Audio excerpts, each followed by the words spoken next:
Okay, today's notes for homework tonight. You're going to read Chapter 9, Lesson 2, and you want to take notes on this lesson. So I'm going to start off it with you so that you have good note samples, and then I'm going to have you finish. So today we're on page 368. This is Chapter 9, Lesson 2. So you're going to want to have your textbook out, but you also want your sheet of paper. And I would start by putting the title, Chapter 9, Lesson 2, on your sheet of paper. And then on the other side, I would put today's date, which is September 4th, okay, if you want 2012. Now, we're going to read it. I'm going to go ahead and I'm going to start with what is a lever with the red title. And I'm going to make sure that on my paper, I write what is a lever, and I'm going to write it in red pen so I can remember that this was a key title to this lesson. Okay, so I wrote what is a lever on my sheet of paper. Okay, and we're going to read and we're going to try to take notes as we go. Give me a place to stand and I will move the earth is a quote by the ancient Greek mathematician Archimedes, usually credited with first describing the uses of simple machines called levers. A lever is a simple machine made of anything rigid that pivots around a fixed point. The fulcrum is the fixed point that a lever pivots around, also known as a pivot point. Figure 5 is an example of a lever. Archimedes used the concept of levers to devise war machines and he used the concept of levers to devise war machines used against the Roman Empire.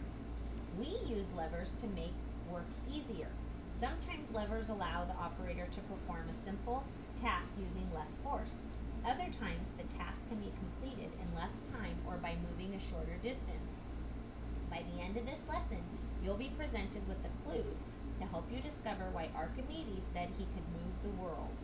Okay, and here's figure 5 down at the bottom that they were talking about. So I'm going to slide my book up so we can take a look at our notes.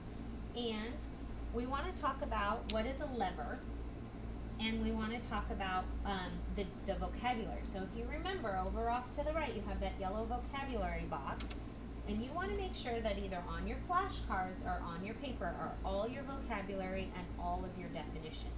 Now here's 2 vocabulary words in this first lesson. You really don't have to include them as bullet points underneath of our first red heading because you're going to have a section that's all vocabulary. So take a minute, write down all your vocabulary, write down all of their definitions. Now we're going to move on, and we're going to see if we can figure out what a lever is. So we know it's a simple machine. So I'm going to write that. Simple machine. That's the basic definition of the lever, okay? And it said something else. Up here it says that it's anything rigid that pivots around a fixed point. So rigid, we can't use the word rigid because we don't want to plagiarize.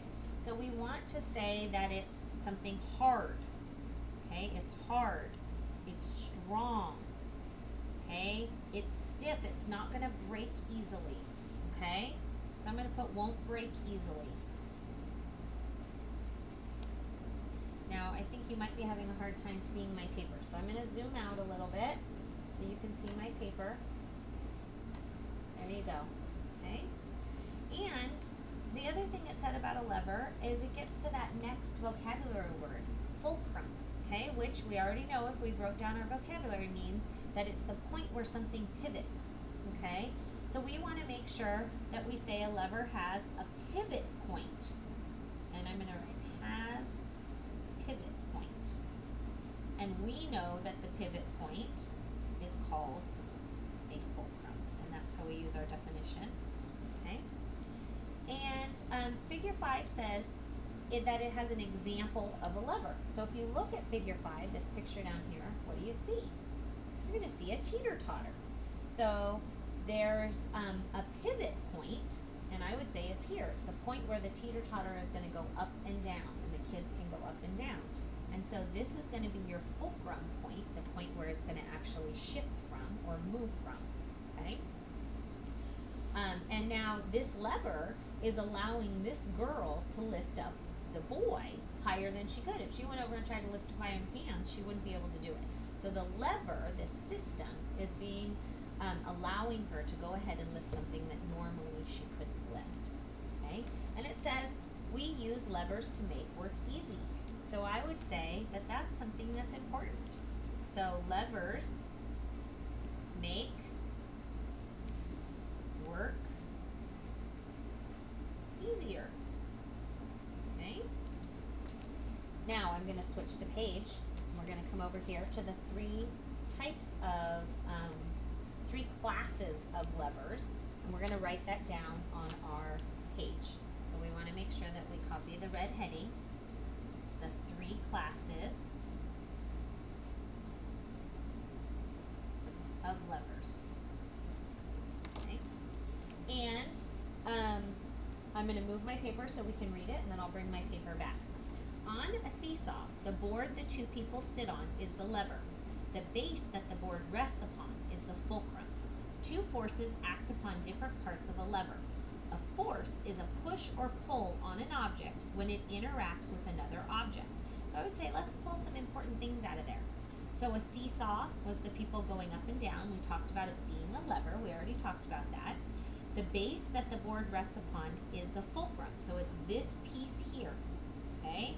And this is the point. That's the pivot point, okay? And this red triangle is your base, okay? The two forces act on different parts of the lever. A force is a push or a pull on an object when it interacts with another object. So I'm going to add what is a lever, and I'm going to put that it has a push or a pull. Okay? And it's when two objects interact with each other. So two things working together. So like the two kids are forcing that base or the fulcrum to work with the lever system. Okay? The effort force moves an object over a distance. The resistance force opposes the effort force. A child sitting on a seesaw provides the effort force needed to move the right side down. So this child sitting is going to give enough force to push it down to the ground. The child being pushed up on the opposite side exerts a resistance force. It means that they're heavy. There's gravity. They're pulling. It's wanting to pull them down. But this little girl, her gravity is going to pull down harder, and his force is resisting her efforts, but he's still going to go up into the ground. Up into the air. The child being pushed up on the opposite side exerts the resistance force. Note that while one child moves up, when the other child moves down, they both move in the same direction around the fulcrum, either clockwise or counterclockwise. Okay? So by her moving down and him moving up, if you followed that path, you're moving like this in a